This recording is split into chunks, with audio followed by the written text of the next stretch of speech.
Good morning, Truth Team. Y'all, I was actually getting ready to get back out to search for my cousin, and I happened to come across that Bortlen had a hearing this morning, and this may be shedding light on if he will go to trial starting next Wednesday. So I want to tune in to try to stay updated to that because I am planning on covering the trial if it proceeds next week. But as y'all, if you don't know, my cousin has been missing for 6 days under suspicious circumstances. So we have that's why I haven't really been doing content because I just can't focus on other content right now. I just been focused on trying to thank you, Sharif, trying to use my Mickey Truth energy into my cousin's story, case, situation. So that's why I've been kind of on the back end. I will be doing the content for my cousin though, since so many other creators have been doing it and been putting out um false information, false storylines.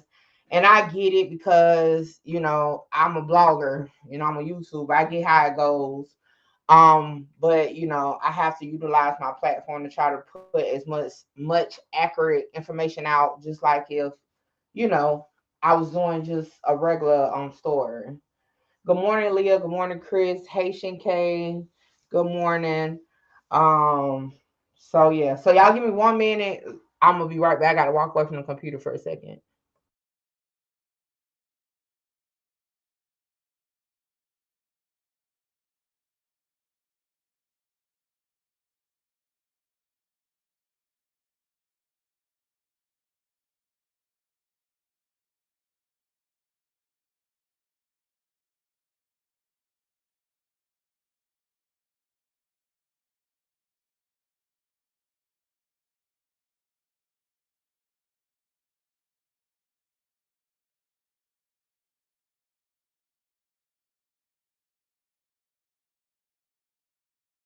All right, y'all. I'm back. I got a few minutes. Like I said, this hold on, put the camera on. This live is only for the hearing. Once the hearing is over, I will be getting off because, like I said, hopefully it don't take longer than to about 10:45, 11 o'clock because I do need to leave at 11 to go back out. So man, I messed up my angle on my camera. All right, but yeah, y'all, I appreciate everybody that's been in the comments, everybody that has been sending prayers and everything. I do appreciate it. It's a lot to deal with, and I'm mentally in my mind right now. So yes, and this is for YNW Bortlen. I had to look at my title, make sure I ain't put Melly, but this is for YNW Bortlen. YNW Melly. I don't think YNW Melly is getting out without Trump pardoning. Yeah, this is not a federal case, so Trump can't pardon him. The only person that can pardon Melly or Bortlen at this point will be the governor of Florida, and I doubt he's going to be doing that. So yeah, y'all, that's what we at, y'all. It's so much going on. Look, my mind is racing. Like when I tell y'all, it's so crazy. Like this is my folder that I've been like doing what I like pages and pages of stuff, mapping off locations, putting in like what was found, what wasn't found. It's a lot going on. And like I said, I'm planning on covering Bortlen's trial next week. So I'm trying to like stay in the know. But y'all, my mind is not on the case on this at all. I'm gonna be honest with y'all. Um, my mind is on okay, what's gonna be my next move when we go out here? Like so I do apologize. I'm trying to be in content mode, but yeah, I'm really just like really focused because I'm like, why haven't I pieced it together? Like, why can't I put this story together? I put cases, crime scenes together from miles and miles away, and I'm like stressed out because I can't even put it together. I mean, I've been working to do so, but it hasn't led us to her. So I'm just like, uh, you know. So yeah. So it's a lot, y'all. I thought it was about to start. That's why I started the live with no intro or nothing. But we here, like I said, I've been trying to take my mind off of it, but it's hard because like I said, it's getting momentum. You know what I'm saying? And every time I get on social media, especially Facebook, I'm seeing it. Right? You know, it's a lot going on, y'all. It's a lot. But yeah. But we're gonna see what they're talking about on this. And we're gonna go from there. Cause again, I am planning on doing the trial. It's just day 6, you know. It's been 6 days. And then with the 2-day, you know, we're 2 days late. So there's a lot going on. But you know, if all hopefully everything just work out. I don't, you know. So hopefully we don't got too much longer. Whether Trump knows about Miller or not, legally Trump can pardon anyone. I've never heard of it. Like, look, in a regular situation, Chris, I will be ready to debate that. But like right now, I ain't got the energy, and I really ain't even got the care for it right now. So I get what you're saying. Because I ain't even got it in me, y'all. I feel so drained, and y'all, my body is hurting. I mean, we walk for a long time every day, and look, we had to walk miles yesterday. I ain't gonna tell y'all no lie. I almost called me a Uber to pick me up, take me back to my car when we was done, because I was like, we walked so far and then we had to walk back. I was like, oh my gosh.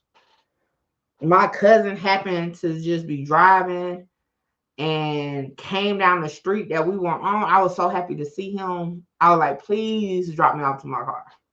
Like, my body is sore. My legs are hurting. Like, then when Mr. Truth got off yesterday, we went back out and did some more. So like my feet hurt, everything. Like, it's everything. My family is, I will say this, my family is getting together to do a reward. What they got on there? A reward. So I'll be posting that soon, because at this point it's like every second counts and we definitely need to find her. So I'll be posting that soon also.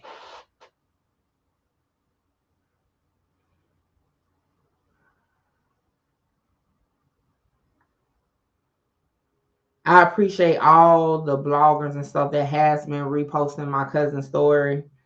Whether you reposting what I put, making it on, I appreciate that.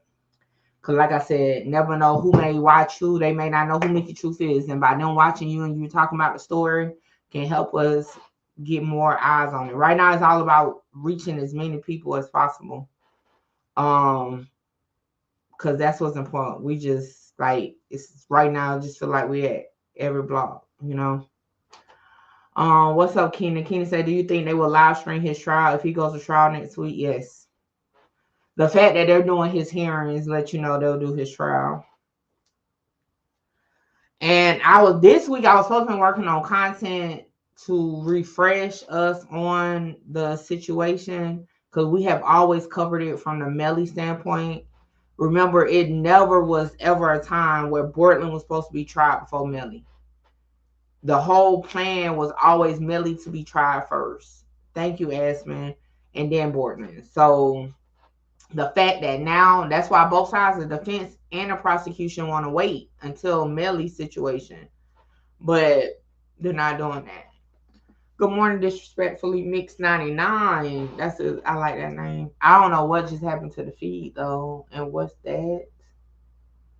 Let me check the comments.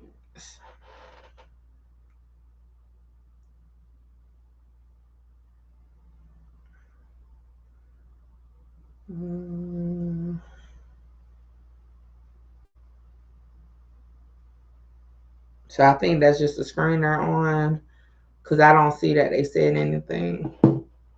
There's a lot going on, y'all. Today, it's been a stressful week.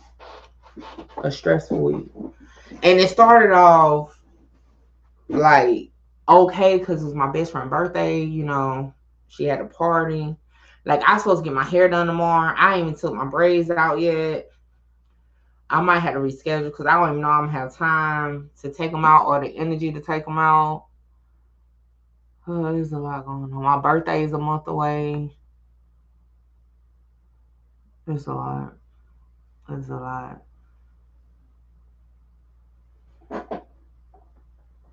And they still ain't comment. Let me check Twitter to see if Kathy said anything about the feed. I've been up mopping my floors this morning. Like I've been up since like 5.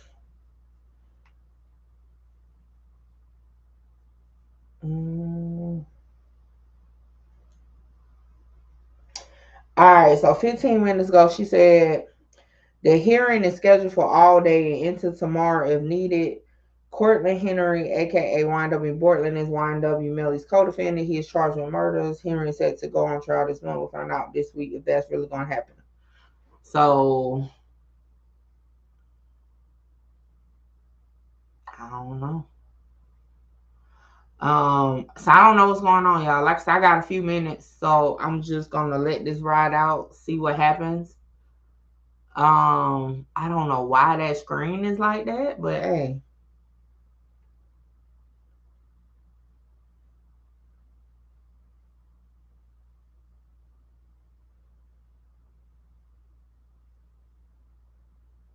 Yeah.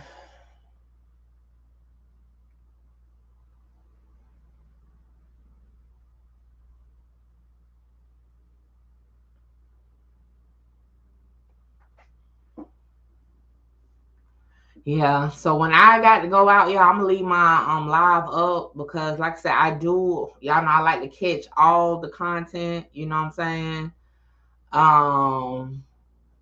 That comes from the cases I'm covering. But I'm definitely gonna have to leave. I'm so tired. I will say this, I packed me a little snack bag today. Cause yesterday, I got so thirsty and we was nowhere near no store. I was in that neighborhood like, bruh, they don't have corner stores no more. So I got my water in my cooler, all that.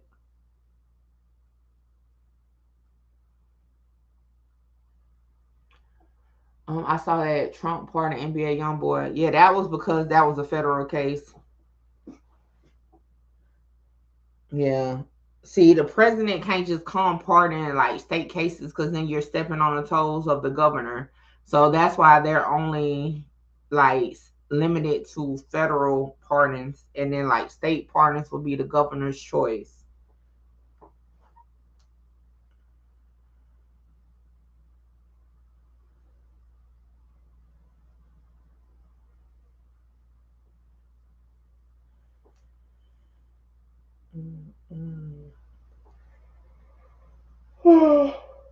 That we starting to yarn. It'd be late night, early mornings for sure.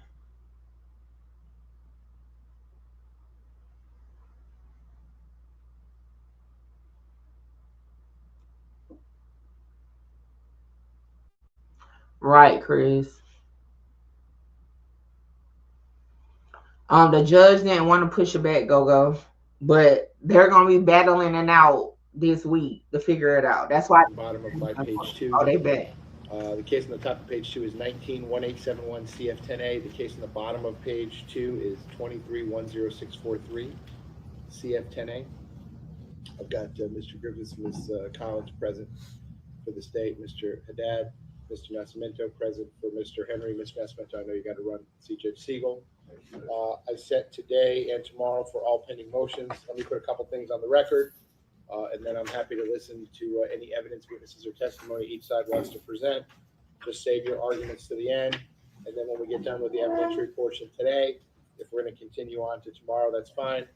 But it's my understanding that there was a global offer extended to Mr. Henry. So I'm going to put that on the record and have a quick conversation with him about it. But I'll do that after we get done with the evidence today, get the witnesses out of here. So in preparation for the hearings today and tomorrow, I read the following.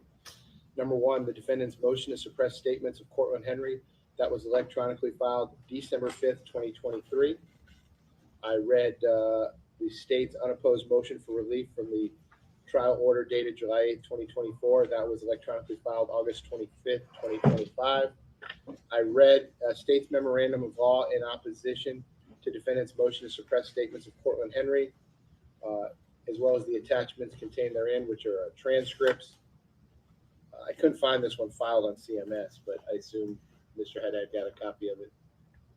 I couldn't find a filed copy. And the audio copy, evidence you should already have. Right. I did listen to, on a thumb drive that was provided to me, 2 audio recordings. I guess I'll have to wait to hear from the witnesses to tell me who's on the audio recordings. But I did listen to them. One is labeled Exhibit A, one is labeled Exhibit C. They're both dated October 26, 2018. One of them was at 6:50 a.m. in the morning. The next one was at 7:46 in the morning. I don't think the grand total of both audios takes up an hour. In fact, I'm sure it doesn't. But I did listen to all of that.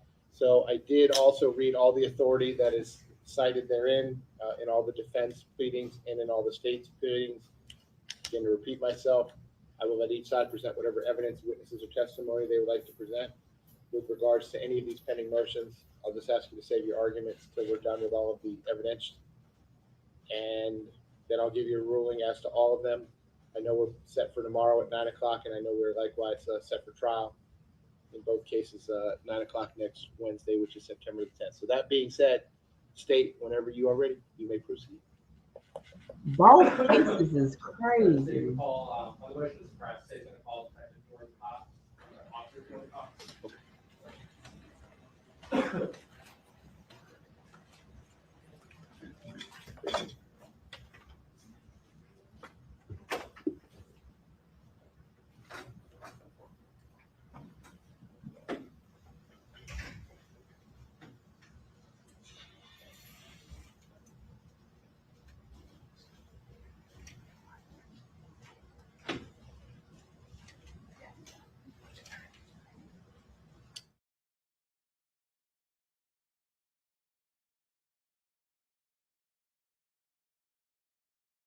All right, if y'all just tuning in, this is the hearing for YNW Bortlen, who is YNW Melly's co-defendant. Once you reach it, but before you have a We'll seat, see what you can takes stop and place look at today. people. Raise your right hand. You swear to tell the truth, whole truth, nothing but the truth. Please be seated. And sir, once you are seated, if I can get you to scoot that chair forward as far as it'll go. You can adjust that microphone so it's pointed directly at your mouth. Can you please state your full name and spell your full name? Jordan Cox, Jordancox. Mr. Griffiths, you may inquire. The court doesn't mind a question from the table instead of left, because I'm fine that really next over. Not a problem. Officer Cox, who do you work for now? Boca Raton Police Department, And how long have you worked for them? approximately 4 years. I want to take you back to October 26th of 2018. Who were you working for back then? Miramar Police Department, And what were your duties back on October 26th of 2018? Road Patrol, That evening, that early morning rather, where were you working? Where was I working? Where? Yeah.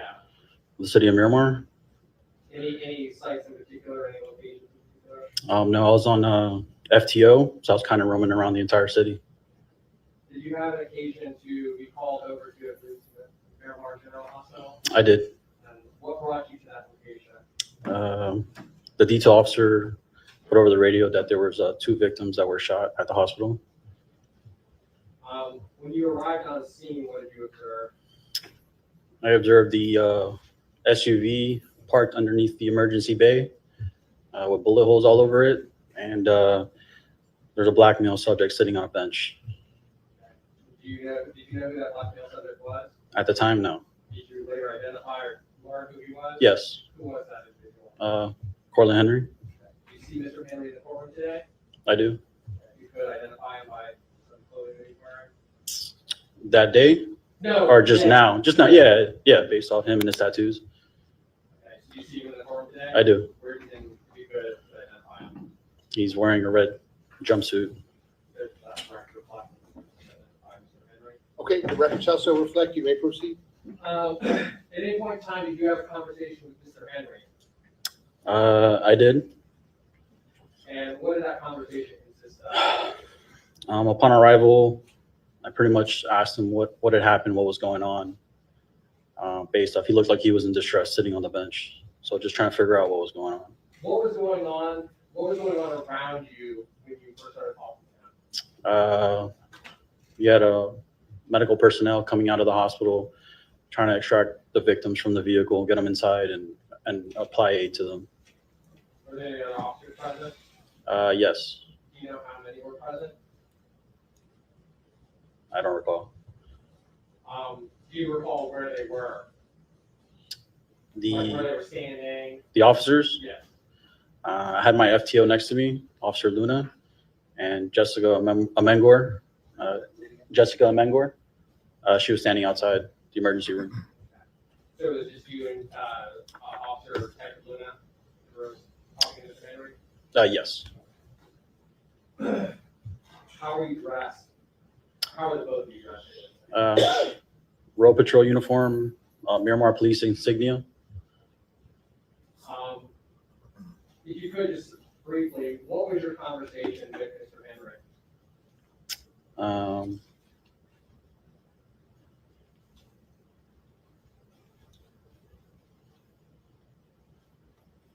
I can refer to my report. Yeah, That's fine. refresh your recollection. Yes. Go ahead, take a look.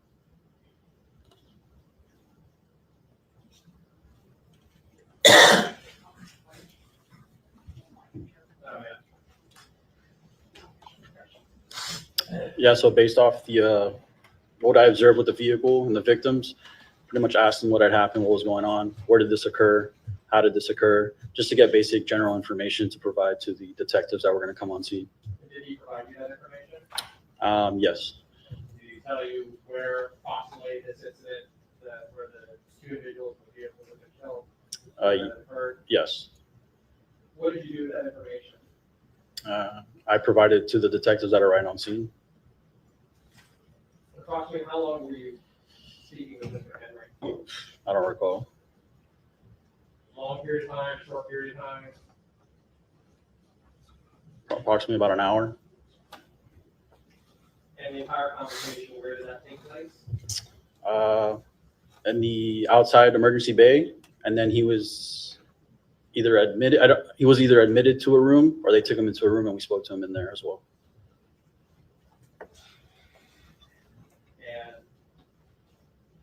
And at what point did you, at any point in time, did you leave Mr. Henry?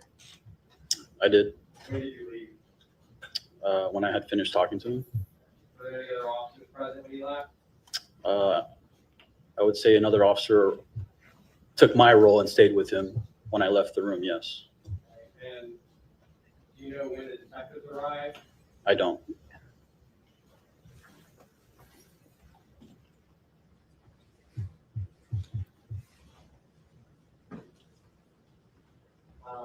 At any point in time when you were with Mr. Henry, did you ever advise him that he was in custody or under arrest? No, I didn't.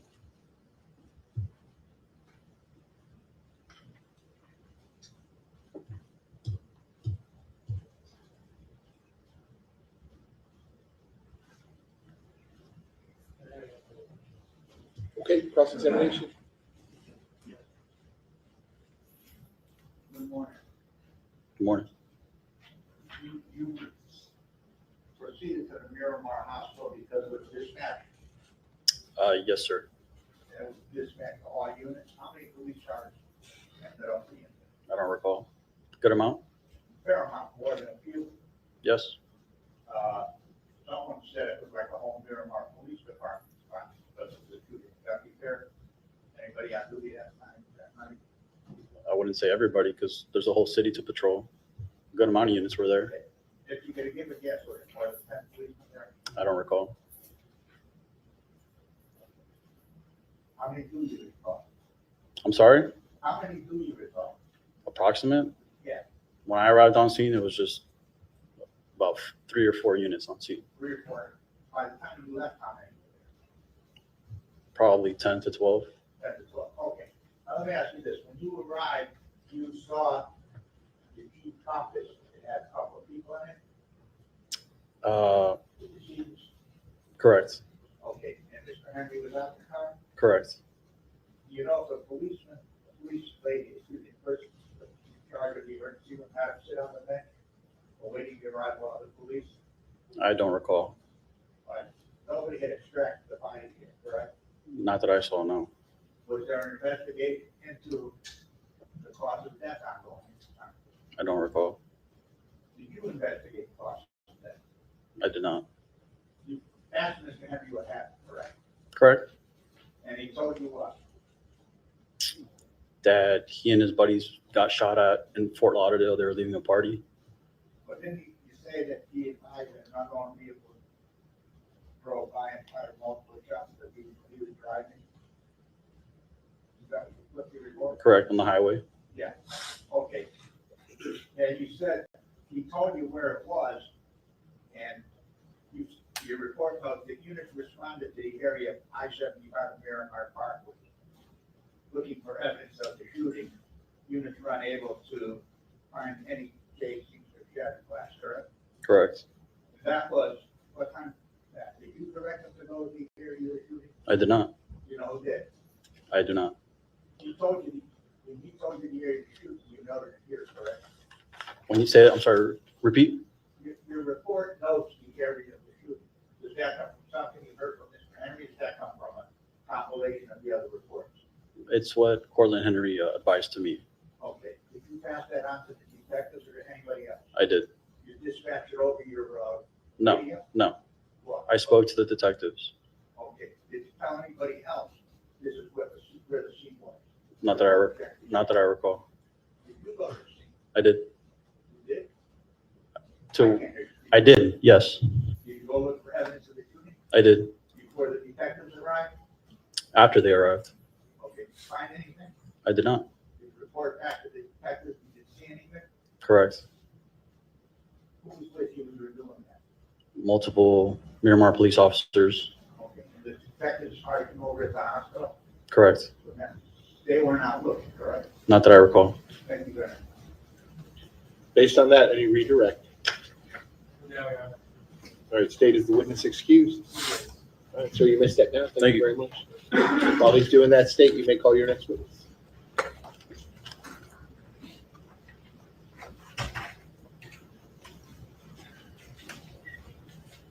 Save a call. Steven Toyota.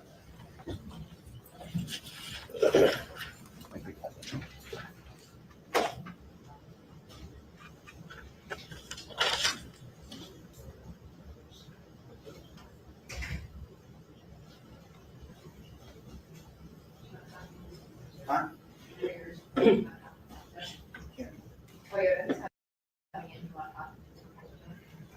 I have, yeah. Good morning, Coco.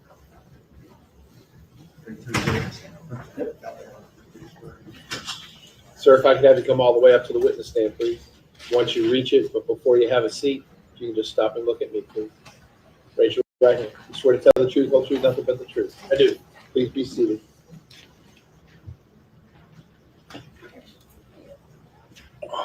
Sir, once you're seated, if I could just scoot that chair forward as far as it'll go. You can adjust that microphone so it's pointed directly at your mouth. Can you please state your full name and spell your full name? Stephen Toyota, Stephen Toyota. State you may inquire.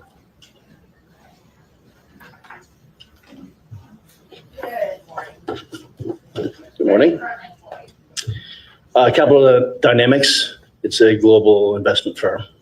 And back in, when did you retire from the Miramar Police Department? February of 2021. And were you working with the Miramar Police Department back in October of 2018? I was In what capacity? homicide detective. And on that night, did you receive a call to respond to the Memorial Miramar Hospital? It was the morning of the 26th, 7 a.m. October 26, 2018 morning. Yes. And what, if anything, was the call that you received? I believe it was very generic. Couple dead bodies at the hospital being dropped off by a friend. And just so you know, I don't get into great details when they call me out when I'm asleep because most of the time early information is not accurate anyway. So that's all I had, some semblance of what was going on when I headed to the hospital. And you specifically do that, you don't know too much so that you can get there and perform your own Yep. investigation. Exactly. And let me kind of ask you, at that point in time, what was your goal with the BMR Police Department? I know you were a homicide detective, but were you kind of stepping back a bit because you were getting ready to retire? Yeah, kind of internally within our team, we know when people are about to retire, and we try not to put them in really important positions in homicide as they get close to retirement for reasons like this. 7 years later, you Yeah. come back to court. Yeah, retired. And so, but yeah, I was definitely taking a back seat on a lot of things. I think that my saying was, I don't want to interview the shooter. I don't want to find the gun. Excellent. I don't want to interview the shooter. I don't want to find the gun. So what was your role when you arrived at the hospital that morning? A team player. I wasn't the lead. Detective Moretti was. So whatever he needed, And what, if anything, when you arrived, well, was Detective Moretti already there when you arrived? he was. What, if anything, did he tell you when you arrived at the hospital? I don't recall specifically. Did he ask you at some point to drive someone who came to know as Cortlen Henry? Yes. What did he ask you to do with Cortlen Henry? We were trying to locate the scene of the crime. Why were you all trying to locate the scene of the crime? Evidence, video, hard evidence, video, anything we could. So also, we want to make sure it's in our jurisdiction. That's like an important part. But no, we're just trying to determine where the crime occurred. At the time when you drove with Cortlen Henry, was he a suspect in this case? No, he's a victim. You all at that point believed he was a victim of this drive-by shooting? Yes. So when Cortlen Henry got into your car, what kind of car were you all driving? It would have been a detective car. I'm not sure if An unmarked? unmarked. Yeah. Would there be any cage in the back or anything like that? No. Do you recall where in the car he sat I want to say I believe he was in the front seat. next to you? Yes. What did Mr. Henry do with you in the vehicle? He directed me to the location, and it seemed like it wasn't very forthcoming. And went back to the station. He was courteous. Wasn't, obviously I don't think he's cooperative in that situation, but So there was no questioning back and forth between you and him? no. Well, questioning is where is this location? Exactly. Yeah. Nothing about, potential suspect or, the investigative part. We're just trying to determine where it happened, what happened. It's very, very early on in the investigation. So it was just a turn left, turn right, go straight. And yep, and then this is where it's at. Like, okay. Was he at any point in time put under arrest with you? No. Was he in your custody at that time? No. Was he at any point in time not previously, he had said, I'm done with this? No, he's a witness. He can leave whenever he wants. Well, at the time, we believe he was a witness, so. And so at that time, he was just there voluntarily telling you guys, showing you where this crime scene was. Yes. No further questions, Your Honor. Okay, cross-examination, go ahead. Yeah, thank you. Was he talking to you before he gave a statement to Bortlen and Moretti? I don't know the timing of the statement he gave to Bertram Moretti, but if it was after I drove him around, then yeah, he was talking to me. After? No, I'm not sure. What was the timeline of his statement? You had a crime scene, you said. You said you were investigating a crime. Yes. You said that on the record. What constituted a crime? The 2 dead bodies? Okay, so you formulated an opinion of crime that occurred. We were working homicide, yeah. Yeah. Homicide. You were called out to a homicide. Yes. You had a person who was not dead, Mr. Henry, correct? Correct? Who was in the vehicle, correct?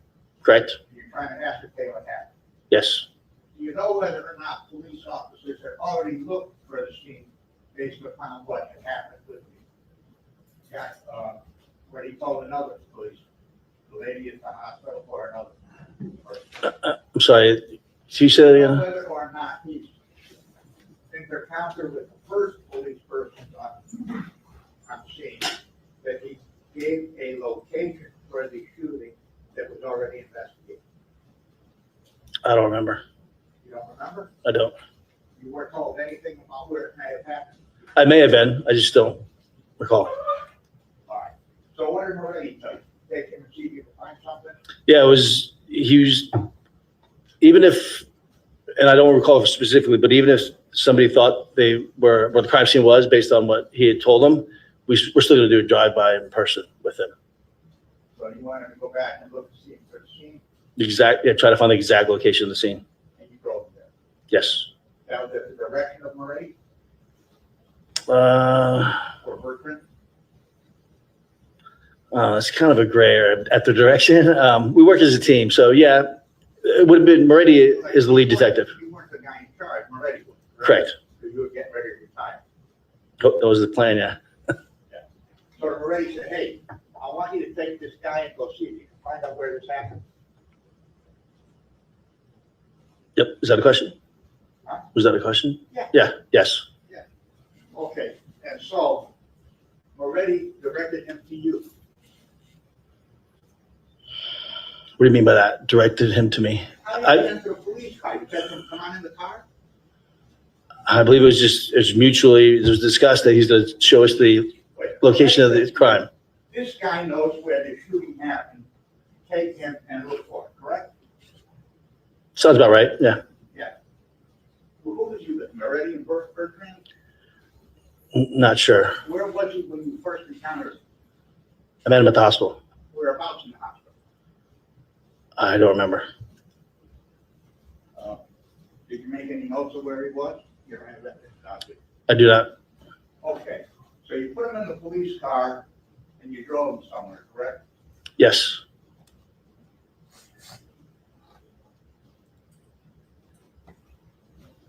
What conversations did you have with him? Um, Do you recall any of them? I don't. I'd have to listen to the recording. You didn't record them? Actually, I'm not even sure if it was recorded or not. Okay, you were a homicide detective, correct? You were called out to a homicide, then you passed on to somebody else. You got an eyewitness to a homicide, and you don't recall whether you asked him any questions or not? I'm sure I did talk to him. I just don't recall. If there was a recording of it, it'd be easier for me to reflect on that, but I can't tell you exactly what we talked about, other than we're trying to determine the location of the crime. To try to determine what happened. Did you ask him for his version of what may have happened to cause the murder? I don't know if I asked him directly, but I'm sure somebody had asked him, and it may have been relayed to me. We don't have any notes of that? No, Okay. Did you say there's recordings of that? I'm not positive. Were you wearing a body cam? No, Miramar didn't issue them then? No. There's no body cams at any of this stuff, correct? I don't know. How long after this did you retire? February 21, so 2.5 years. All right. How long were you a homicide detective? 18 years. After driving with Mr. Henry to the scene, to have gone through this, there was no scene. Did you have suspicions about his involvement? Let's see. No, not as far as a suspect. Obviously, he's involved. He's there with the decedents. So we knew he's involved, but no, I think he was just being uncooperative. It's very common in my career that people aren't cooperative only because they don't want to get involved. So that's kind of the gist that I got from him. You didn't want to get involved? Yeah. And you were trying to get him involved, of course, by asking him what happened, where it was, right? That's what a detective does, correct? Yeah, I'm trying to determine the location of the crime scene, yeah. Okay. And you took him back from Moretti and Cortlen, right? I would have brought him back to somebody, yeah, I'm not sure who I saw The one. road where you thought the scene might be, you took him back. Yes, You didn't take him home. No. You didn't tell him you're free to go, call somebody, we'll let you go now. not that I recall. Okay. Thank you. State may redirect.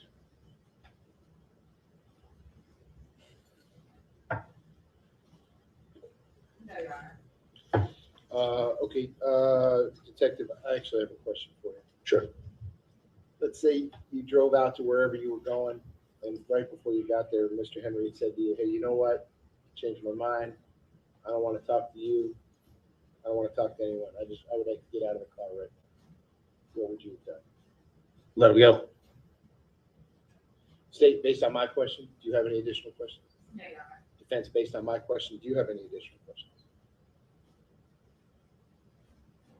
You would have just let him walk out. You know, Moretti and, Cortlen's intentions were? No, I don't know their intentions, but no, under the circumstances, he used the word cooperating kind of in a gray area, but he was being courteous. He was somewhat cooperating, so he was free to leave at any time. He was free to leave at any time. You guys, let me see, you got 2 dead bodies. You're investigating a person who drove them to the hospital. You have a person who drove to the hospital. He's free to walk away. You're not going to complete an investigation? That's what you're telling me? Wait, yeah, I want to try to complete an investigation, but he's free to walk away. He's not a suspect. He's not detained. You want to find out what happened, right? Of course we do, but we get lied to very frequently, so. Don't you see people there to finish investigating? No, Do your investigation? no, I wish we did, but no.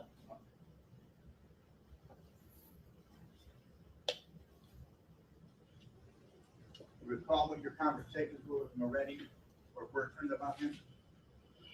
I do not. If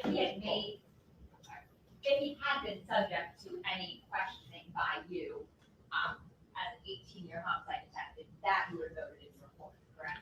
Yes, So if at any point in time you had engaged in questioning with him or anything beyond just driving into the crime scene, you would have noted that in your report, correct? yes, And that was not your role in this case, to question anybody, correct? it was not.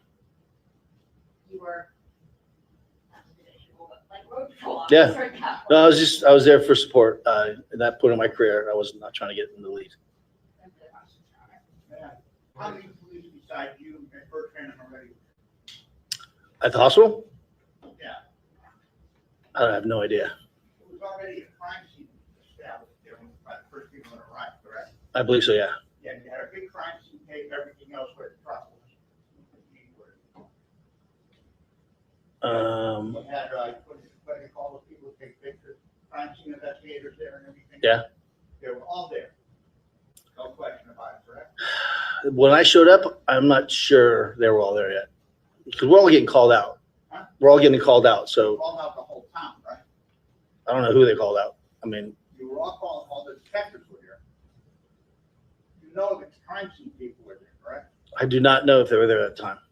What's the first, isn't it the first thing that you do when you have a thing, something like that to establish a crime scene? You have a person to take. You mean a crime scene log? Huh? You mean a crime scene log? Yeah. Yeah, we normally do it.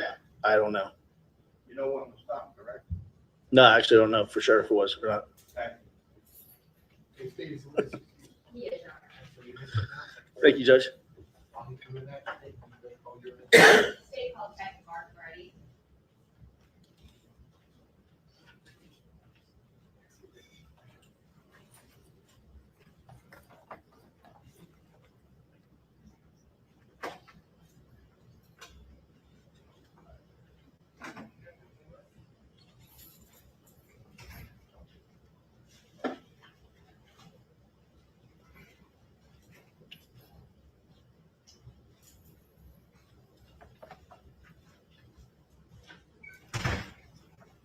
Sir, if I could have you come all the way up here. Once you reach it, but before you have a seat, you can just stop and look at it. So we've got the two folks, we've got the- I do. So once you're seated, if I get you to scoot that chair forward as far as it will go, you can adjust that microphone so it's pointed directly around. Please state your full name and spell your full name. Mark Moretti, MARK, MORETTI. This guy. Detective Moretti, where are you currently employed? Employed with the Office of National Drug Control Policy through one of their initiatives called HIDA. It's a federal agency. And what is HIDA? High Intensity Drug Trafficking Area. And how long have you been with HIDA? Since January, Prior to January, where were you employed? City of Miramar, In what capacity? homicide detective. How Almost 10 years, And how long were you with the city of Miramar total? 22 years. And prior to your involvement with the city of Miramar, did you have any other law enforcement or military training? Yes, I was with the Village of Pinecrest Police Department from 1998 until 2003. Prior to that, I was in the Air Force, 1991 till 1998.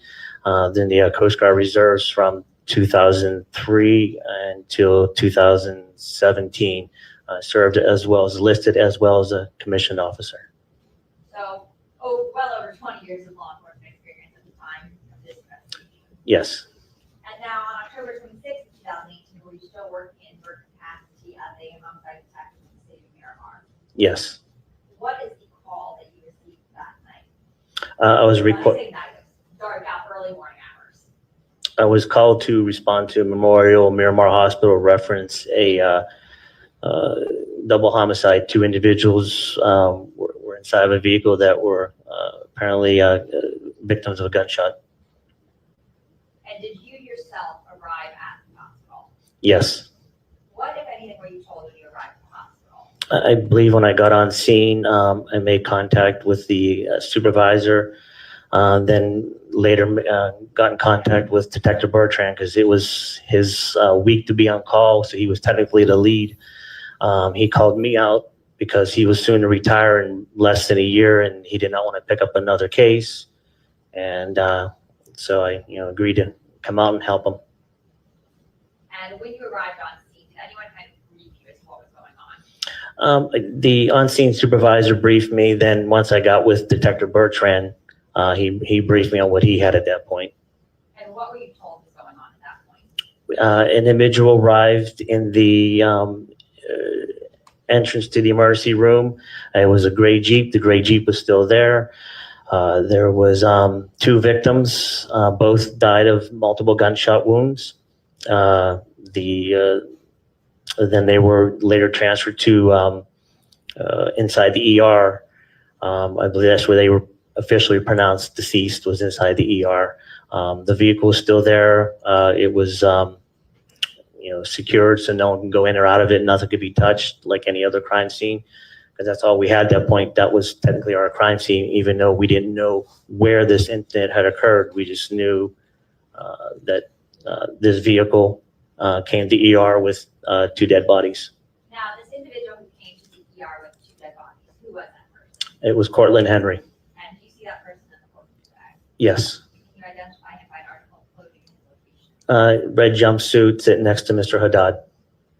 Reflecting for identification attended by this witness. Record shall so reflect. You may proceed. How did you first come into contact with Mr. Henry? He was in a treatment room. He was laying in a bed, wasn't handcuffed, wasn't under arrest. He, as far as we knew, he was technically a victim and the only surviving witness of a double homicide. So when you walked in to speak to him, how did you introduce yourself? It was recorded. I think I just gave my first name or said detective. I had to listen to the recording, but I had a polo shirt, regular slacks on, gun on my side, ID, badge. You stated he was in the hospital unrestrained. Was there anyone, guarding the door to the room or anything like that? The best my recollection at this time, I don't think there was anyone guarding the room. I mean, there was a lot of police presence there that day. There was probably half the west side was over there. So Now, when I say guarding the room, as far as you were concerned, he was free to leave that hospital. he was just as witness. We didn't have anything we couldn't detain him. We couldn't compel him to talk. If he didn't want to talk to us, we couldn't compel him. He was just a witness at that point, a victim. And the judge has already listened to it, has already evidenced that statement. What was his demeanor like during that statement? It was I would say a cordial conversation. He was upset. His friends were just murdered in front of him. But there was no hostilities, no arguing back and forth, no profanities or anything like that. At that time in your investigation, was he considered a victim of this crime? Technically, he was a victim because he was shot at. And so was your questioning at that point in time, not for incriminating information, but more of how did you end up in the hospital with 2 dead bodies in your car? But the biggest issue we did not know where this crime occurred. When it initially started off, we didn't even think that this even occurred in our city. Why And is that? we didn't have a crime scene. What we were being told where this occurred, we received no phone calls of shots being fired. There was no spent casings, no glass on the road. There was no indication that any crime occurred anywhere in Miramar that day. And is that why, at the conclusion of your statement, Mr. Henry, you asked him if he would be willing to actually direct one of your officers, to where it happened? Because from the location information he had given to you all at that point, it wasn't matching up. No. To figure out where it was. Even in his statement, he says, "I'm not from here. I'm not familiar with there." So we gave him the benefit of the doubt. Like, okay, people get lost all the time. They might think they're on Miramar Parkway, but actually on Pembroke Road or Pines Boulevard. It's understandable. So he said, "You know what? Just ride with Detective Toyota and show him where it happened." And did he say, sure, yeah? I don't know his exact words, but he didn't object. He wasn't in handcuffs. It was an unmarked police unit, not a cage in the back of that car. So If he had said, no, I don't want to do that, what would you have done? there's nothing we could have done. Throughout your statement with Mr. Henry, did he ever say, I don't want to speak to you? He never invoked his Fifth Amendment rights. Even outside of invoking his right, did he ever give you any indication that he did not want to speak to you? Did he say, I don't want to do this right now? Did he say, I'm not comfortable? Did he say, can we do this later? No, I mean, every question we asked, he answered. Might not have been the most truthful, but he answered every question. And after he did this drive-by, was that kind of the end of your interaction with him at that point? At that point, yes, ma'am.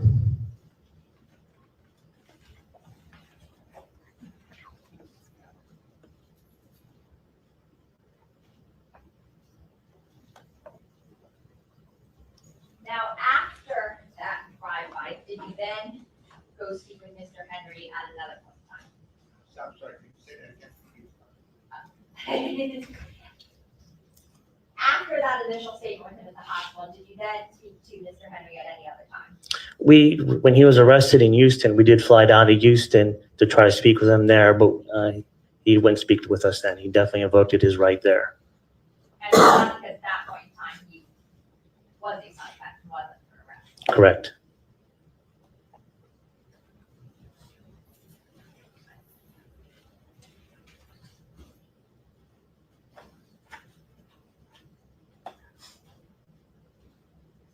Nothing further, Your Honor. Okay, cross-examination. Go ahead.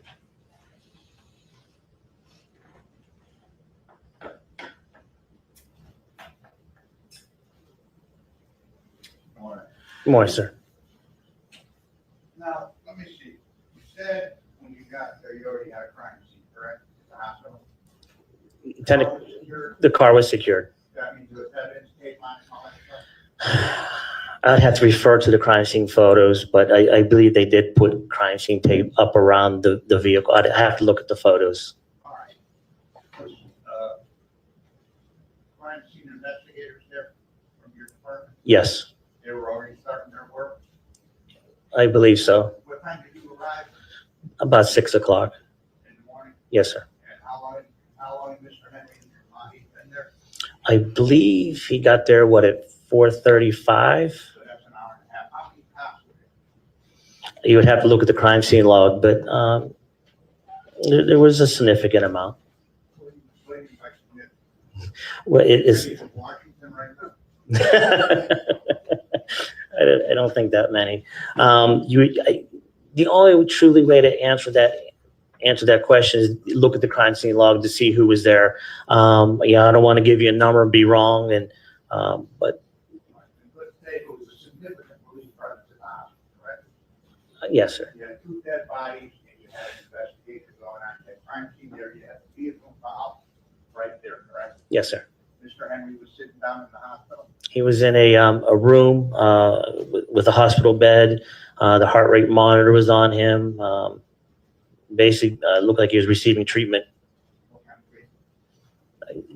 the hospital's protocol. You have to ask him why. He was just a victim of a shooting. I guess they wanted to check him out. Was he shot? He was shot at? Because there was no physical injury, correct? No, sir. Did anybody report any physical injury? No, sir. He was in a hospital. Yes, sir. Was he handcuffed? No, sir. Okay, now. You talked to the other detectives and you found out you were in a crime scene, where it occurred, correct? Correct. And you went to talk to Cortlen Henry, correct? Yes, sir. And you say this, you say cordially, if I may, and your first words were Henry. Hey, how you doing? What's up, man? How you guys doing? You say, hey, my name is Detective Bertrand, and this is Detective Moretti. We're here to talk to you about what happened, okay? That was said, right? Yes, sir. Now, the police say to him, all right, listen, you need to be straight up and tell us where this happened. Okay, my understanding, you told these officers something, but the evidence doesn't show that it happened, correct? Who said that? Bertrand, Okay, correct? correct. I got the statement in front of me. Third line down, fifth line down, the evidence doesn't show it happened. You gotta be straight up, correct?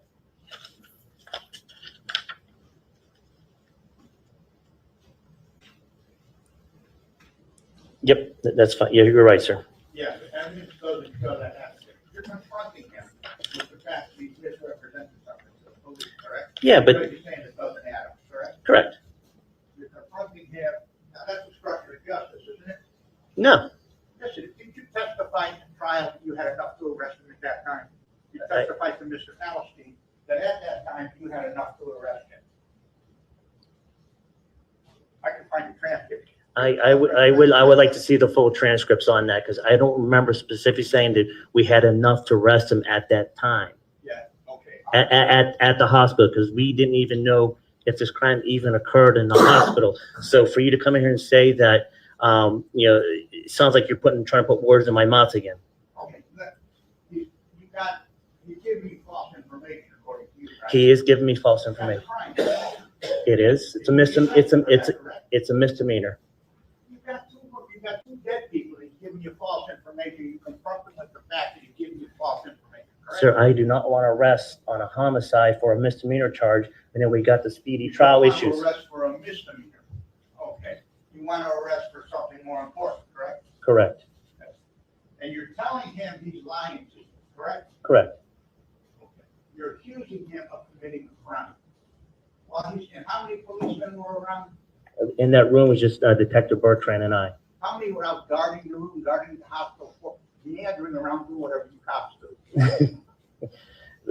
I could not answer that question because I don't know who was where, was walking There around. were a dozen. You'd have to look at the crime scene log, sir. You don't have any video of it, do you? No, sir. There was video outside the hospital where when the bodies were brought in, but I think that there's no video inside the ER room for HIPAA reasons. So after you tell him that, you continue talking, correct? Correct. You continue talking about you need to know where the scene is, correct? Yes. And you direct him, you asked him to go with Bertrand, correct? Toyota. Yes.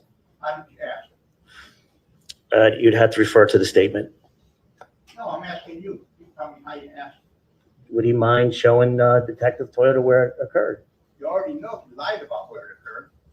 Like I said in the direct examination, I said that sometimes people get confused, Miramar Parkway, Pembroke Road. So You say that to him? no, sir. That was in your mind. Maybe he was confused. Correct.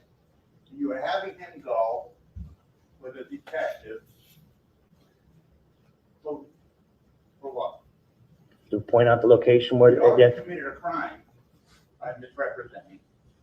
Mhm. Was he free to leave? Well, if you looked into our statement, we even told him, listen, we don't care about the drugs. We don't care about any other crimes. We only care about the dead bodies. I am not concerned about a misdemeanor lying to me. But that's part of homicide investigation where it happened, correct? If a People- person's but- lying to you about where it happened, that's a proceed your investigation. Sir, every single homicide investigation we had, people lie to us. It is a part of our job, day in and day out. People lie to us, and we understand You it. let them all go, correct? No, sir. Okay. But people lie, we understand it, we accept it, and people lie to us for different reasons. You know, we didn't know he lied to us because he was involved in this homicide. We just figured he lied because they were doing something and they didn't want to tell the police about it. That was kind of our understanding. But we didn't feel that this even happened in Miramar. Oh, of course. I mean, what investigator would not confront them when the facts don't add up? I'm sorry, sir. I'm sorry. Yeah, you confronted them with the facts and so on, correct? Correct. Thank you. I'll let go of that. Thank you, sir. Based on that, any redirect? Detective Moretti, when you all are telling him the evidence doesn't show that happened, was that saying, we think you committed this crime, or was it saying, as you said, on direct, we can't find this crime scene, where is this crime scene? Correct. And when defense counsel keeps saying, he lied, we all know he lied throughout that statement. Mhm. But in your mind, at that point in time, was it, this man is committing perjury by lying to me, or was it, as you said before, he doesn't know the city of Miramar, doesn't understand what road this is, and isn't able to properly tell me where this happened? We were not thinking that he was involved in this crime whatsoever. And in fact, at the end of that recording, didn't you all even offer to drive him home? I'd have to refer back to the full statement, but If that would refresh your recollection. I believe it is the. I mean, like I said, it was not a confrontational encounter.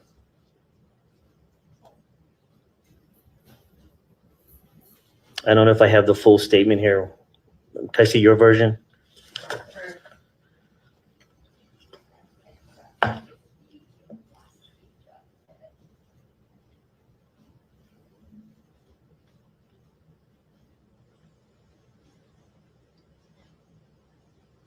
Okay, it says, question was actually from. It was actually from Bertrand, and it says Hector offered him a ride home. And is that something that in your practice you all would oftentimes do when people are not in custody? We've never given a criminal a ride home, so. No further questions, Your Honor. Based on that, you recross. I got that one. Based on that, you've never given a criminal ride home. You haven't given a suspect a ride home, build up evidence to make an arrest later when they were a suspect. If I was concerned that they were a suspect of a homicide, I am by no means going to get into a car with them and drive them somewhere for my safety alone. So you've never done it. No, Let me sir. ask you a question. This person that was just considered a victim, it's a gunshot resident from, correct? Correct. That's what you always do to victims? Well, we were just trying to figure the case out. He wasn't telling us the truth. The case was you had accused him of something and he's a gunshot resident. What other criminal investigation did you have? We do that all the time. No, DNA would not have been possible. But we do that in almost all cases, just to rule him out. Rule him out as a suspect. Because he was a suspect at that time. No. He was not a suspect at that time. We had no idea, no indication whatsoever. And even then, when we did the GSR, which there's two different types of GSR tests, the first one is just a presumptive test, and it's done after the initial test. And that just tells us if he handled a gun. That first test came back negative, which even corroborated in our mind a little bit more that he was not involved in any of this. All right. You were doing investigative stuff, right? Yes. That's part of your protocol to take GSR? Oh, we've done it many times with witnesses and stuff on case victims. That's nothing unusual. What if they refuse? No, we don't take it. We ask. The crime scene technician asked. Okay.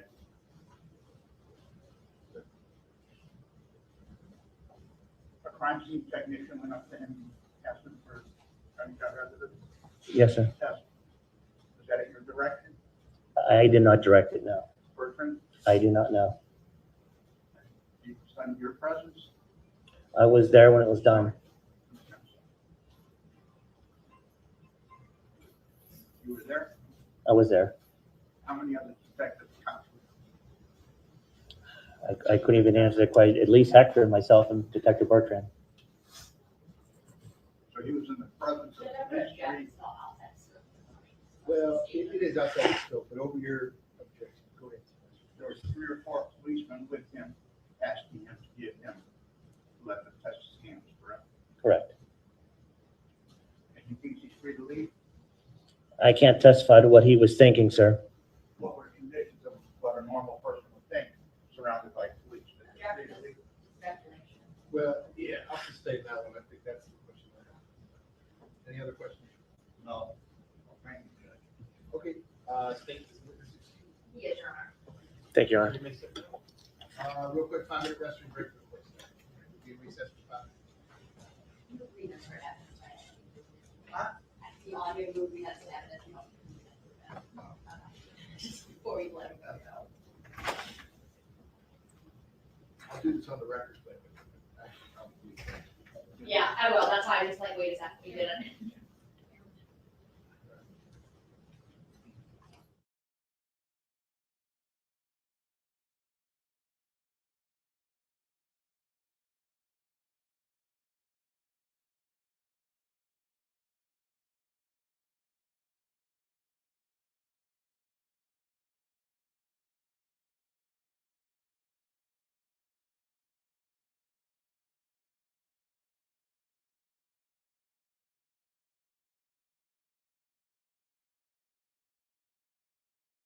I missed the last part. What did they say? How long are they on the break?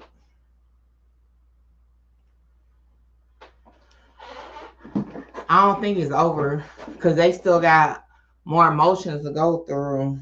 I missed the last part though.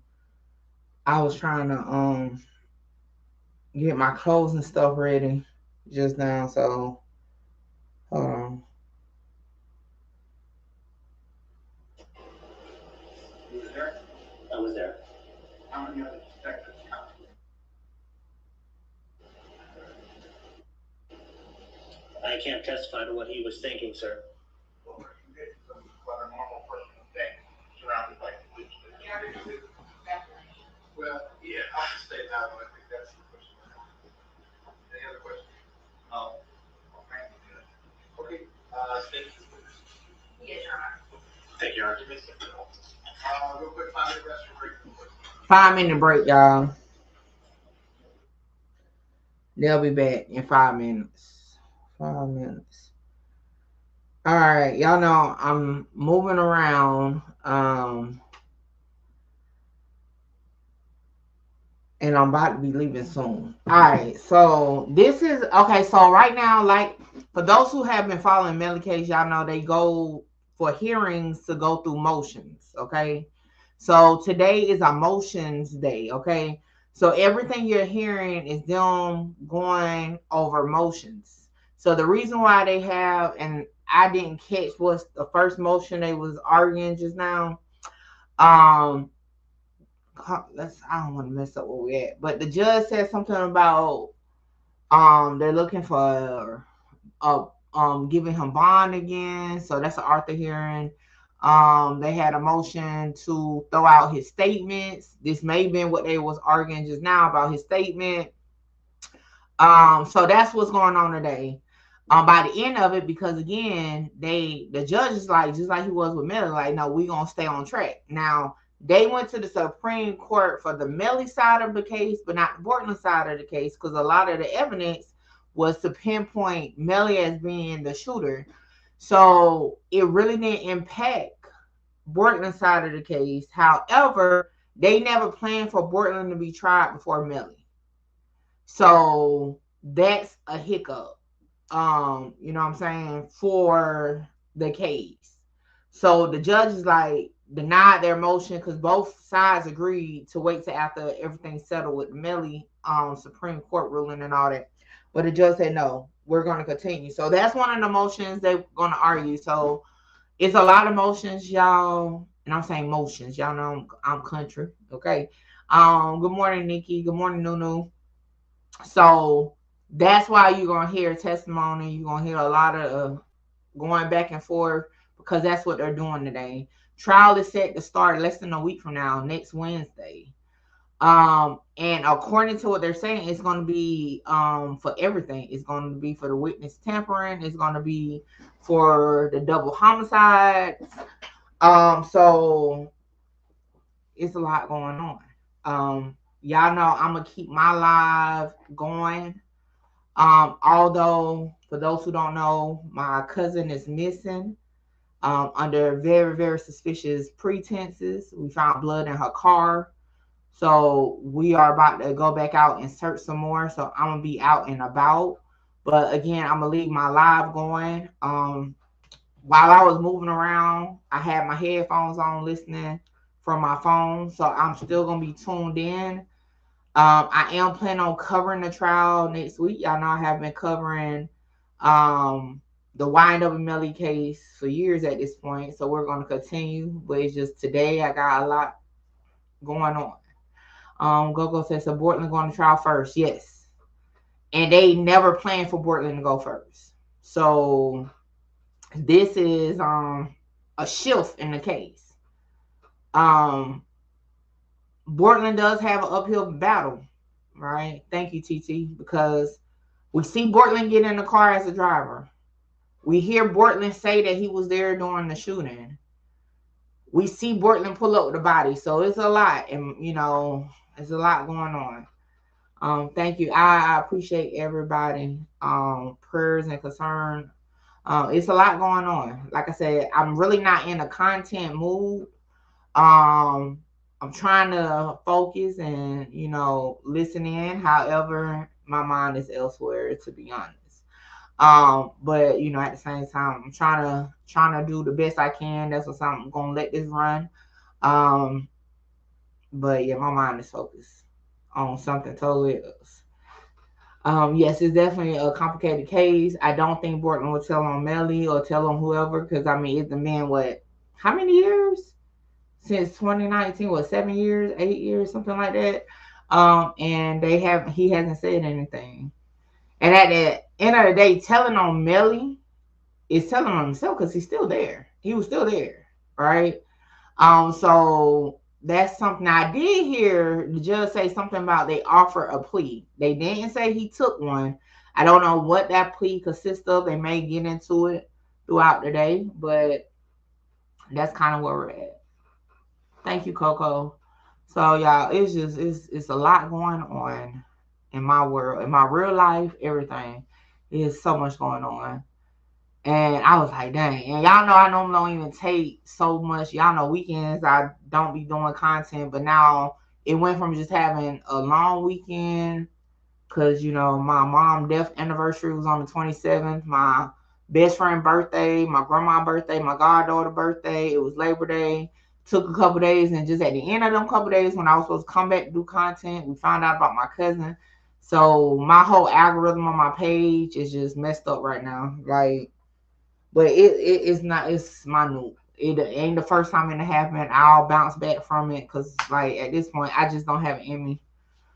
You know, people was hitting me up about content going on. Thank you, Mika.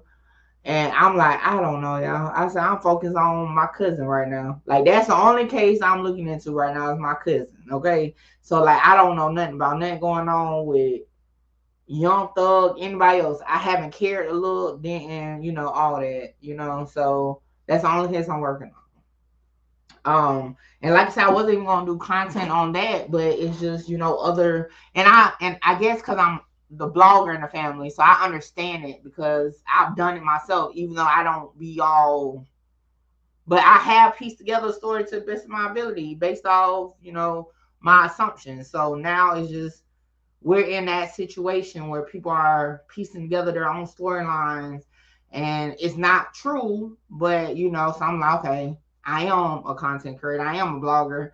Now I need to do content on it because I need to put out factual information as much as possible, correct any false information. So it's just a lot, you know. It's a lot. It's a lot going on mentally. Um, but here we are. We're gonna finish watching this. Like I said, when my screen go off, that means I know went off to search. Okay, but I'll keep my live up and I'll be in the comments as much as possible. Okay. All right, let me go back on the record. This is State versus Cortlen Henry, 19-1871 CF10A and 23-10643 CF10A. I continue to have Ms. Collins, Mr. Griffin's present for the state, Mr. Haddad present for Mr. Henry, who continues to be present. State, yes. As a formality, state move at this point what has been provided to Your Honor previously in reference to State's Exhibit 1. It's the two cuts that Your Honor already talked about on your files that it's State already discussed, that Your Honor reviewed by stipulation of parties. If there's any objection. All right, without objections, Ms. Wilcox, we'll call this State's A for identification. Is going to be in evidence only for the purposes of this hearing. That's State's Exhibit 1. I had talked to the state. I had got to see that they might go trying to do stuff about doing arguments tomorrow. We have no objection to that. So. That's fine. And I may put them on, That's fine. but I can't talk on my video. State, you have no other evidence or witnesses or testimony you want to present today. No, Your Honor, just argument. And Mr. Haddad, whatever evidence, witnesses, or testimony you want to present, you want me to do that tomorrow? All right, that's what. I also, with the state motion, between stuff. Oh. Except, you know, I don't know what to call We filed the state's motion for relief from the trial order. Yeah, to file your motion in limine. Correct, but I think we agreed that that's moved because he doesn't intend to call. The two witnesses. All right, I'll handle that when we do the arguments tomorrow. Just so Your Honor knew it wasn't something that was Understood. heavily litigated. Yeah, that's fine. So the only thing I'm going to press pause on the all pending motions. And again, we're going to resume tomorrow at 9 o'clock. That's the defense motion to suppress. I'll give you a ruling on the state's unopposed motion for relief from the trial order, as well as the state's motion in limine. But I'm going to let each side continue to present whatever evidence, witnesses, or testimony they'd like to do before that. So I'm going to pause on the evidentiary portion today. I do want to have a quick conversation with Mr. Henry. I'm going to put him under oath. Talk to him about the charges, make sure he understands the maximum possible penalties, make sure he understands the state offer. I think that's something else that defense wants to speak to him about. Well, I'm going to put it on the record right now, but he doesn't have to tell me what his answer is now, but I just want to make sure he has all the info. And what I'll tell you all, I'll be back here tomorrow, and then, you know, I'm going to tell Mr. Henry this as well, but for his benefit now, if he wants to resolve the cases by way of a negotiated plea, that's fine with me. And if he doesn't want to, that's fine with me too. But the one thing that I am going to change, if you need me to, I can put him on maybe Tuesday afternoon, the 9th. I'd rather just not do it. I'd rather know yes or no the day before, because there's a significant, number one, I don't want him to feel any pressure. But number two, I got 250 citizens coming in here Wednesday morning, and there's just, Tuesday afternoon is fine, Your Honor. if need be. I have a hearing at 3:30. It's fee hearings, you know. Yeah, so I don't really have to say. But I'm going to be here, right? Okay. All right, so Mr. Henry, listen, I'm going to put you under oath and ask you some questions, okay? It's only going to be as it relates to the state's offer, and it's only as to make sure that you understand the state's offer and you understand the charges that you're facing here. We're not going to talk about anything else. So just listen to my questions and answer the questions, okay? Raise your right hand. You swear to tell the truth, whole truth, nothing but the truth. Okay, you can put your hand down. Please state your full name. How old are you? How far did you go in school? Do you read and understand the English language? Are you presently under the influence of any drugs, medication, or alcohol? Have you ever been treated for a mental illness? Are they giving you any medication in the jail right now? All right. How are you feeling this morning? Your head is clear? You understand what's going on? All right. So, Mr. Henry, listen, you got two cases. I'm going to go one at a time. In case number 19-1871 CF10A, right now, you're charged as follows. Counts 1 and 2 is murder in the first degree with a firearm. Those are capital felonies, which means it's a mandatory life sentence. If the jury convicts you of count 1 or count 2 as charged, that's life in Florida State Prison. I have no discretion. Count 3 and count 4 are accessory after the fact to murder in the first degree. Those are each first degree felonies. The maximum penalty for each of those is 30 years in Florida State Prison. Okay. In your other case, which is case number 23-10643 CF10A. You're charged as follows. Count 1 is tampering with a witness in a capital felony. That is punishable by life in Florida State Prison. All right, as the maximum penalty.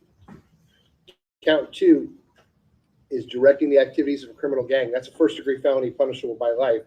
So the maximum penalty there is also life in Florida State Prison. Count 5 is conspiracy to commit tampering. And again, as it's charged, that is also a life felony. The maximum penalty is life in Florida State Prison. And lastly, count 7 is unlawful use of a two-way communication device. As that's charged, the second-degree felony. The maximum penalty is 15 years in Florida State Prison.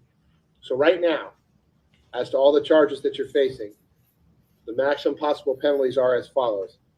It's life in Florida State Prison, followed by life in Florida State Prison, followed by life in Florida State Prison, followed by life in Florida State Prison, followed by life in Florida State Prison, followed by 75 years in Florida State Prison.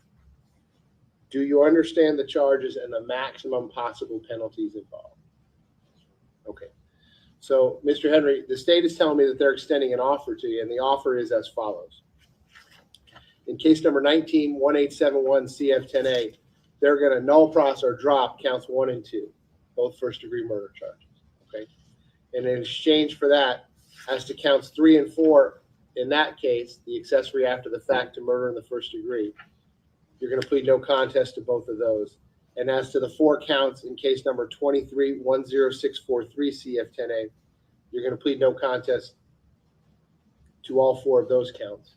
And in exchange for all of that, the state is offering that I would adjudicate you guilty and sentence you to the bottom of your sentencing guidelines, which is 195.45 months, about 16, it's a shade over 16 years and 3 months, 16 years and 3 months. All of those sentences will run concurrently, that is at the same time with each other. I would give you credit for all the time that you have served, understanding that you have a lot less credit time on the 23 case because it's a newer case. So that is what would be controlling. Whatever credit time you have on the 23 case, you can subtract that from the 100 I think and he actually has more time on the 23 case than the 19 he's at. oh, okay. Well, whichever case you have more time, less time in custody, that's what would happen. And you get the credit for all the time that you've served. And again, that sentence would be 16 years, a shade over 16 years, 3 months in Florida State Prison. I would have to order restitution. The state would tell me the amount of that restitution. That restitution would be joint and several with any of your other co-defendants. If any of the other co-defendants were convicted at trial or entered pleas. In other words, the restitution only has to be paid once, but each person is responsible for 100% of it. All right, but as soon as it's paid, it's paid. I would have to impose mandatory court costs in each case, and I would have to impose a mandatory cost of prosecution in each case, which is $100. So, Mr. Henry, do you understand the offer that the state is making to you?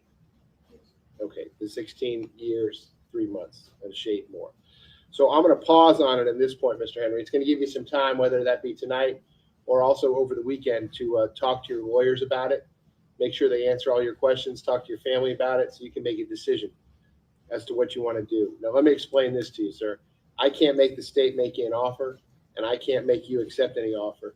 I'm just the referee, okay? This is a business decision between you, your lawyers, and the state. And if you want to accept it and resolve both cases that way, that's fine with me.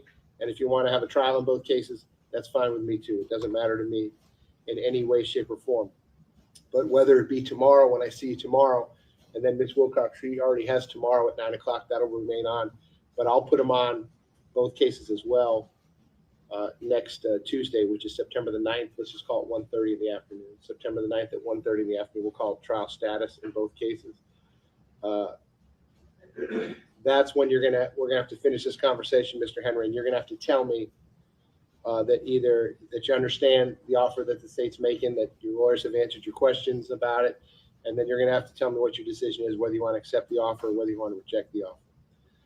Mr. Henry, the one additional thing that I like to talk to people who are sitting in this situation that you're sitting in right now and have this conversation is as follows. The reason that I'm doing this is because I want the record to be clear what the state's offer was, and the record to be clear that you understood it and that you had enough time to talk to your lawyers about it. You had enough time to talk to your family about it. You weren't under any pressure to make a decision, whatever you thought was in your best interest. because it goes kind of like this. And I'm sure your lawyers could speak to it better than I can. If you accept the state's offer, that's fine.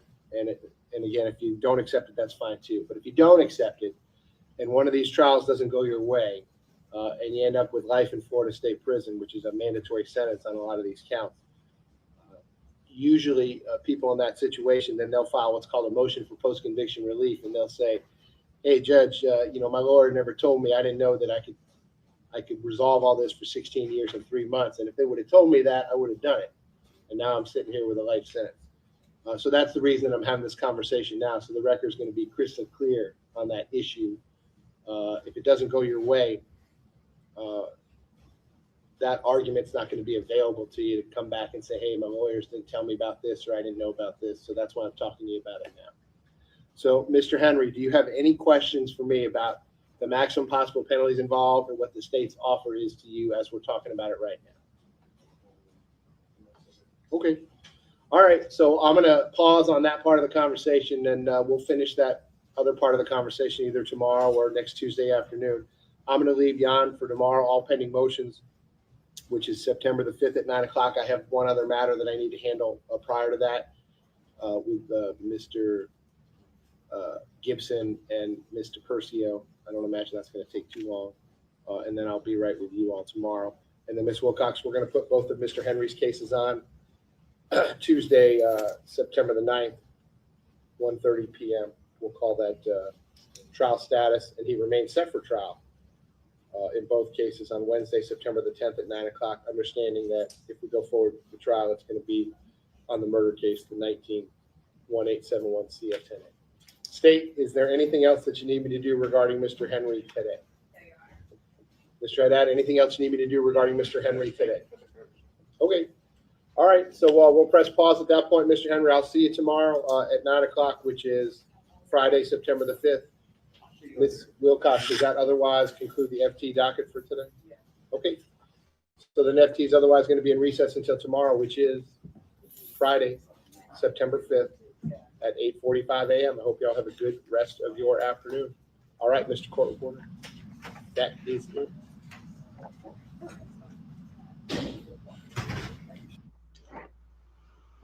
Ooh, child. Ooh, child. Ooh, child. Ooh, child. Ooh, child. Ooh, child.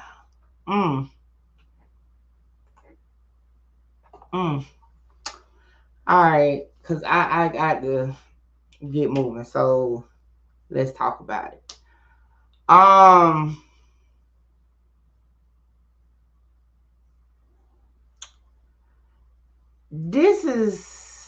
That's a decision, okay?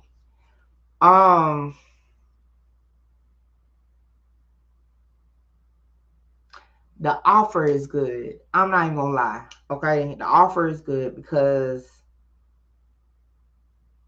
a lot of the they dropping the murder charges first and foremost, They never thought he did it anyway. I just feel like, and y'all know I just was saying, fuck it, take it to trial with double digits. But when you're looking at so many life sentences, and it's like, we see you, right, in the video getting in the car with the victims, the same way we saw Melly. The issue or the confusion with Melly is we never see Melly get out the car, right? They have phone records and this and that. We don't know, technically we don't know when Melly got out the car. With Bortlen, we know when Bortlen got out the car because we see him pull up to the hospital with 2 bodies, right?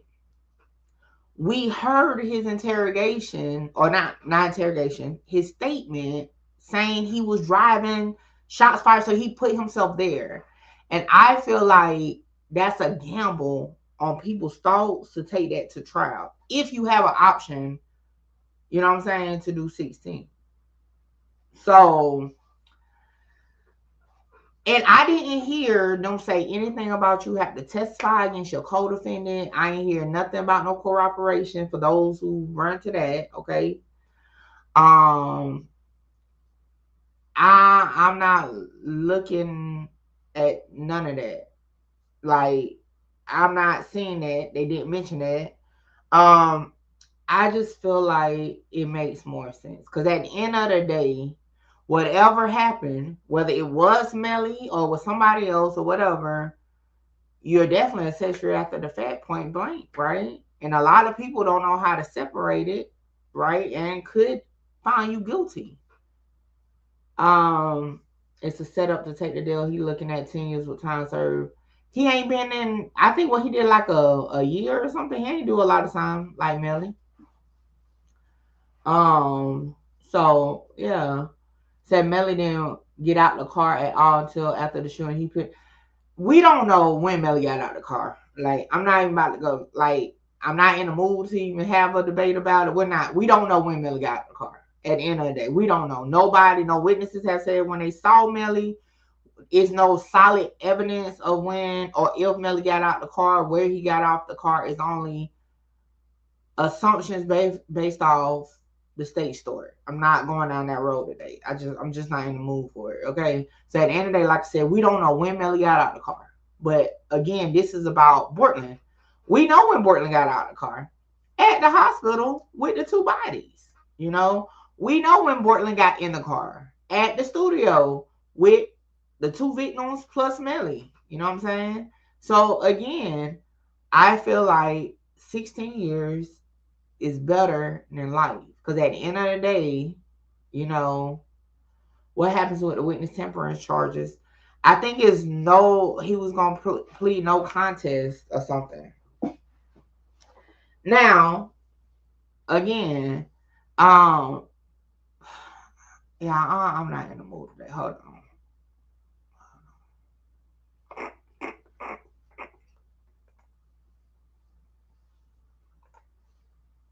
All right, because like it's fun. I'm not in the mood today. We don't know what took place. Okay. So this is what I'm saying. Okay. I'm gonna say, in my opinion, Bortlen has enough for a jury to find him guilty, and this is why, because it's about the story. Okay, it's about the story. The storyline is they left the studio, something took place in the car on the ride home. They went somewhere else, and guess what? Shots fired, 2 of the victims died. Bortlen took them 2 victims to the hospital. He provided a witness statement, which put himself at the scene or wherever it happened. So a jury could definitely convict him on that. And he's young. He's 20 something. So I mean, again, if they didn't have nothing on him, no video of him with the bodies, I would probably say different. But again, Tyler said basically meant in it by taking it. Nah, that's not what that means. Again, they dropping the murder charges. So if they drop the murder charges, what is he admitting to? They dropped the charges. The accessory after the fact, I mean, he can't, I mean, the best lawyer, how you gonna paint the picture that you wasn't accessory after the fact if you took the body to the hospital? Like, come on, y'all. Y'all got to really think about what the judge just broke that thing down. Like, it shouldn't be no gray area. The judge just broke it down. Now, if you put in place Bortlen's, and we're not talking about no Melly, because at the end of the day, Bortlen's plea doesn't technically throw Melly under no bus. Because at the end of the day, Melly is going to have to paint his own story for his alleged involvement at his trial. Bortlen, again, they have Bortlen's own words putting him at the scene or wherever it happened. He said, I was in the car. That's why they wanted to throw out the statement. He said, I was in the car driving, shots rang out. He said it. It's still in. We see him get in the car. Bortlen didn't have a phone. So it's no phone evidence, no. But we see him get in the car. We see him get out the car. I mean, that's too much of a risk to leave to people's minds. So again, they do have enough where a reasonably, reasonable person to think he's guilty. So again, it's better to bounce back and try to start a life with accessory after the facts than freaking murder charges. That's the biggest win, to be honest. Because at the end of the day, they never thought he actually did the shootings, right? But he's getting murder charges dropped. He's pleading no contest. So he's not saying he did it or didn't do it was part. He's not saying that. He's just saying, hey, based off this is best for me to do. I'm not saying I had nothing to do with it. I'm just taking this plea. Like, that's what no contest means. You're not saying that you did anything. You're not saying none of that. Does Florida do 100% of their time? I'm not sure. I'm not, off the top of my head, I can't think. And then with a plea, I'm not 100% sure. Somebody, if you're in Florida, I don't know off the top of my head. If he won't have to testify, I normally don't say this, but buddy better take the deal and move around. Yeah. Because and this is my thing, if he's pleading no contest, I really, in the hearts of hearts, don't feel like he got to testify or he got to tell anything. Because at the end of the day, he's pleading no contest, meaning he's not saying he was involved or not. So I doubt he's throwing Melly or whoever under the bus. I think it's a good idea for him to take it. That's just my opinion. Y'all, I really need to get out of here. I still got to take a shower, get dressed to go search for my cousin. That's my 1-2 about it. For those who just joined, I'm going to chop it down, post it as a video. Y'all make sure y'all hit the like button. I appreciate y'all for tuning in. We will be back at it tomorrow morning at 9 a.m. Will Bortlen take the plea? Again, this is about Bortlen. We don't know if Melly got offered anything. We'll, figure that out. But I'm back at it 9 a.m. tomorrow. I'll try to give y'all an update on the search for my cousin. Remember, share on my IG, Facebook. I have her posters. If you're a content creator, make content about it. It's news clips out there. They was following us yesterday while we was out searching. Tell your people about it. Spread the word. Spread the word. I appreciate y'all. Y'all have a great day. See y'all tomorrow.